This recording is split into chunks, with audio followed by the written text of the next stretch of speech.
In more than 6 hours of historic testimony, Robert Mueller pushed back against his critics, including President Trump. The former special counsel appeared before 2 congressional committees yesterday. He mainly stuck to the script laid out in his written report. Mueller said Russian election interference remains a threat and emphasized the investigation did not exonerate the President of the United States. Still, Mr. Trump declared victory. The Democrats had nothing, and now they have less than nothing. And I think they're going to lose the 2020 election very big. All right, Nancy Cordes was at those hearings, and she joins us now from Capitol Hill. So, Nancy, where do we go from here?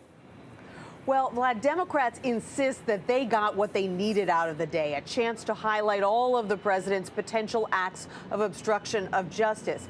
But it does not appear that these hearings prompted some new groundswell of support for impeachment, either here on the Hill or in the American public writ large. And that's something that some of them had been hoping for.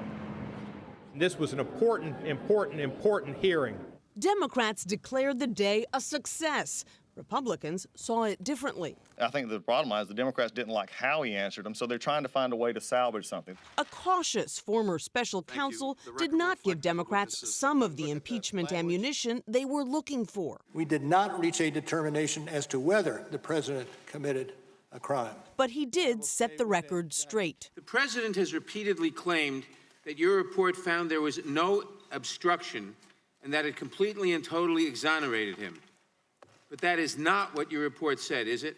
Correct. It is not what the report said. Republicans argued that Mueller's report left Mr. Trump under a cloud of suspicion with no way to clear his name. Why did we have all of this investigation of President Trump that the other side is talking about when you knew that you weren't going to prosecute him?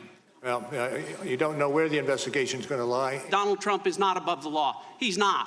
But he damn sure shouldn't be below the law, which is where Volume 2 of this report puts him. Mueller was considered a reluctant witness. Over the course of 6 hours, he offered one-word answers 176 times. Yes. No. Correct. But he was clear about the chances of more Russian interference.